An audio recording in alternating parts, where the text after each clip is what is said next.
Okay, outstanding. I appreciate that. Wow, what a great opportunity. I can't even begin to tell you how gratified I am to have to get reconnected to some extent with my academic roots.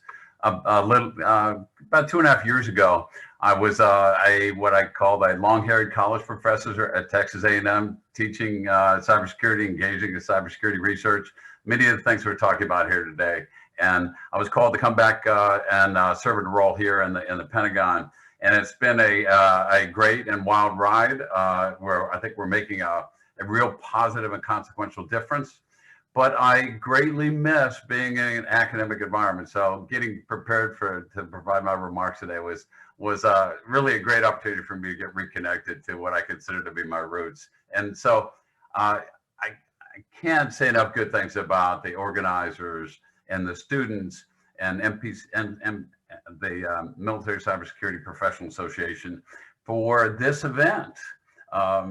It's really a great honor for me to have the chance to brief you.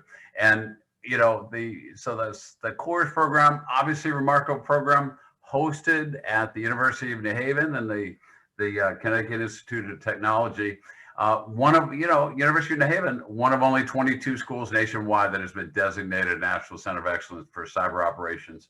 I happen to be at two institutions previously that were awarded a variety of Center of Academic Excellence designations, including for cyber operations at Texas A&M. And I know that's a very difficult designation to realize. And so my hat is off to the team there for that designation and all the many other achievements and accomplishments that were discussed earlier. And I guess I'd like to point out that University of Haven is located less than 15 minutes from Frank Scott Bunnell High School in Stratford, Connecticut, where I spent some very formative years and met the love of my life and the mother of our three great kids, Cindy. So it's got somewhat of a connection to the region also. And before I jump in to my remarks, I've been advised that I need to make sure that despite sponsorship by the Office of Naval Research for the CORES program, my remarks today should not be construed in any way, shape, or form as endorsement by the Department of Defense or the federal government for the CORES program, the Connecticut Institute of Technology, or the University of New Haven. Now, having said those remarks, on a personal level, I cannot offer a stronger endorsement for both the CORES program and the Connecticut Institute of Technology. And more to the point, bottom line up front, I believe, and I know everyone that's involved in it knows that CORES in a nutshell is an ideal program. I know that will make an extraordinary difference in the lives of those who are involved in the program, but just as importantly, the important work they'll do throughout the course of their professional lives. My hat's off to the PI and co-PI, Dr. Abe and Bagley and Bahid Bezadan, to Michael Simpson at ONR for conceiving and administering this amazing program. But most of all, to the undergraduates and graduate students have committed themselves to this important program. Now, so the program literature said very succinctly, the Cyber Operative Research Scholars Program provides hands-on group research experiences to the students who participate in the program. Pretty concise statement, and I think it actually captures the true essence of the program. So let's unpack that a little bit. So it talks about research and scholarship. I think those are almost inseparable. You cannot have scholars, I don't believe scholars, that you could be a legitimate scholar if you haven't engaged in substantive research. So research, I believe, is a tremendous vehicle to bring about and develop in the minds of those students skills, knowledge, and abilities that will serve them well. This program, first and foremost, so as you look at it, it's a workforce development program. This is a people program. This is about the product, the outcome of the efforts. All of the efforts will go into this. There will be important research done, unquestionably, that will move forward the boundaries of knowledge. But most importantly will be the graduates, They are the product. They are the outcome. That is where we have the most desperate need as a department, as a federal government, as a nation, frankly, as a global community.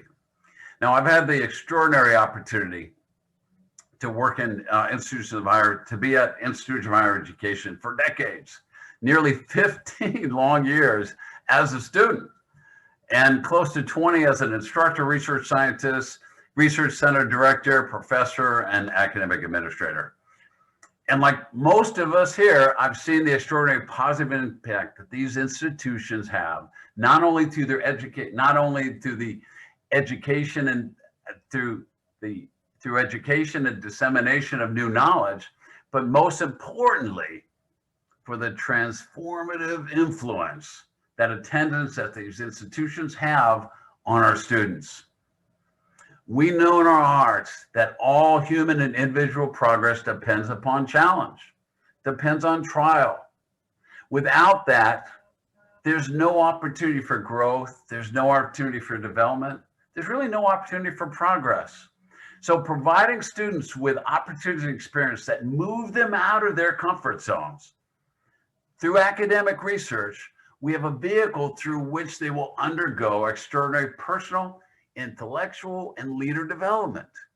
When our students graduate, most of them will have acquired not only knowledge, but in most cases, advanced skills, to be deep critical thinkers who are agile and adaptive problem solvers.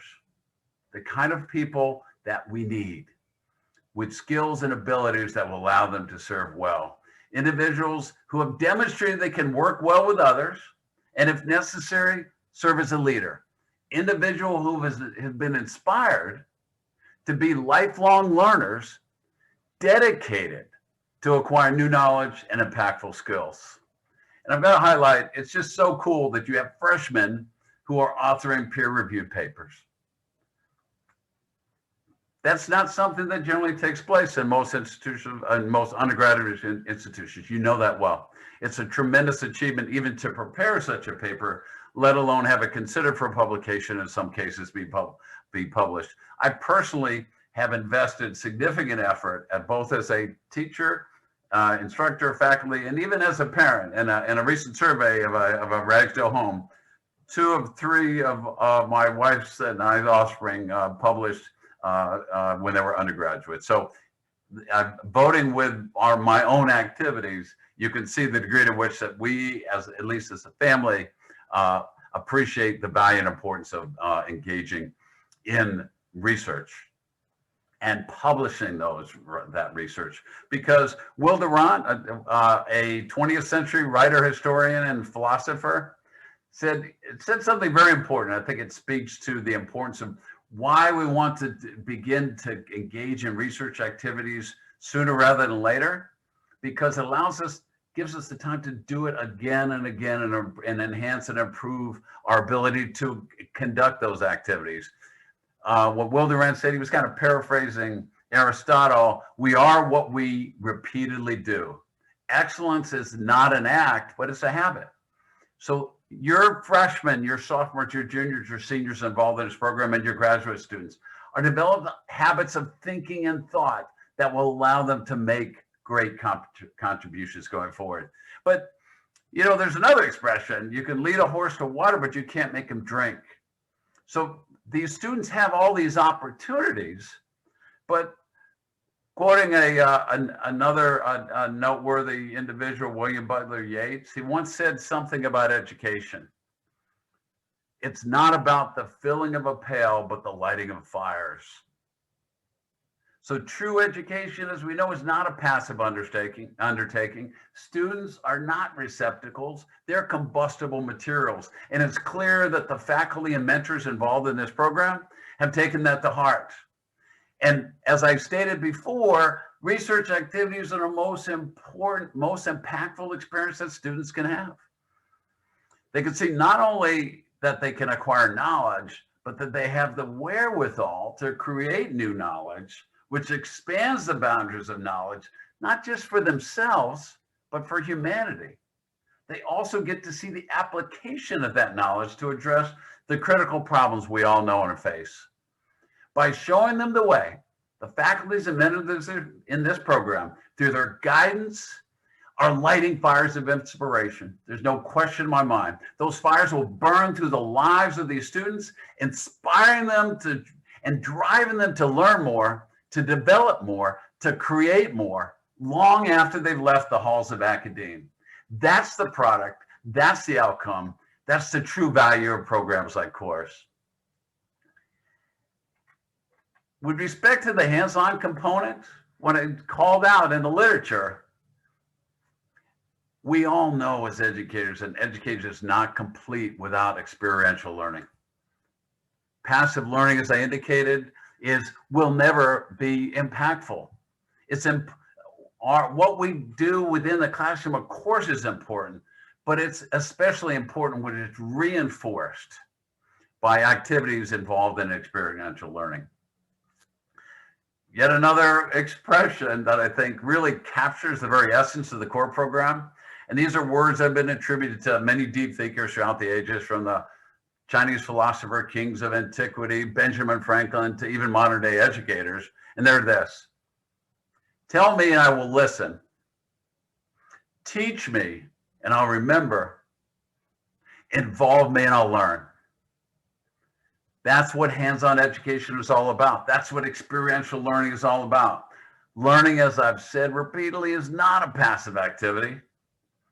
It's most impactful for those who are challenged to leave the bleachers and to take the field, to leave their comfort zones and accept the challenges of hands-on research. The program also highlights that it's group research, group work. Now, about 4 centuries ago, poet John Donne once spoke to the overriding importance of the interconnectedness of all people. Paraphrasing a poem of his, no man, no woman is an island entirely unto oneself. Every one of us is a piece of a continent, a part of the main. Human history and our own life's experiences has taught us that we flourish, we thrive, we prosper when we're part of a larger community, particularly when that community has common goals, shares common values, and embraces a common purpose. Group efforts, as we know in our hearts, help us to go so much further. And students involved in group work often learn as much or even more from their fellow students than they do from their teachers and mentors. Finally, I want to highlight, it probably almost goes without saying, that's in the current era, cybersecurity is of increasing importance, ever increasing importance. And frankly, we find ourselves in more dangerous times. A notion that we haven't frequently associated with cybersecurity, but of course, in the present day, we have to. The stakes, as we know, are extraordinarily high. Without more secure, more resilient, safer systems, it's not an overestimate to say that state-sponsored or criminally motivated cyber activities represent a grave threat, even an existential threat, to our economies, to our well-being, to our safety, and even, without being too melodramatic, the cherished liberties that we and freedom-loving people around the world now enjoy. These are all at risk due to malicious cyber activities. They are a threat to our civil liberties, to our economies, to our way of life, and even a way of governing. Now, I recently reread a work describing this World War II activities, and it was William Stevenson, who was a man called Intrepid, and it spoke in very specific details about activities leading up to and through the Second World War. And he once said this, and I think the words are applicable here today: perhaps a day will dawn when tyrants and criminals can no longer threaten the liberties of any people, when the functions of all nations, however varied their ideologies, will be to enhance life, not to control it. If such a condition is even possible, it's in a future too far distant to foresee. So until that safer, better day, to avoid disaster and possibly total destruction, we must maintain our defenses. Defenses, thankfully, that will be enabled by the men and women who are engaged in programs like CORES. Highly motivated, knowledgeable, agile, and creative critical thinking problem solvers. That is the product. That is the outcome. That is what we're looking for. So summing up, as an individual, I can't offer a strong endorsement for the CORES program. It's clearly lighting fires of inspiration. That's so very obvious. They'll burn brightly in the souls of every student who's fortunate to be involved, both in the here and now and in the future. And I know these fires will burn throughout their personal and professional lives, affording them the opportunity to acquire new knowledge, new skills, and equip them to make important contributions that address the many increasingly complex challenges that we will all face. So thanks again to Dr. Michael Simpson for his foresight in conceiving and administering the program, to the principal and co-principal directors, Dr. Bagley and Bezadant, for leading and executing the program, and for the other faculty involved and mentors involved in the work, but most of all to the students, both graduate and undergraduate, for taking the risk, for jumping in with both feet. They will benefit, you will benefit greatly, and most importantly, you will be equipped and inspired to make substantive contributions throughout your life. One final quote, if you'll indulge me. Maya Angelou, noteworthy poet laureate, once famously said, "People will forget what you say. They will forget what you do, but they'll never forget how you made them feel." Well, from my perspective today, let it be known that I may not remember many of the words spoken today, and nor will you. And I might likely, particularly due to my advanced age, forget some of the things we did. But I will never forget how you made me feel. Through my better understanding of the CORES program and my exposure to your amazing faculty and students, and by seeing the extraordinary impact that you're having, you have made me feel inspired. You have made me feel grateful. And yes, you've made me feel hopeful. Hopeful for a better future.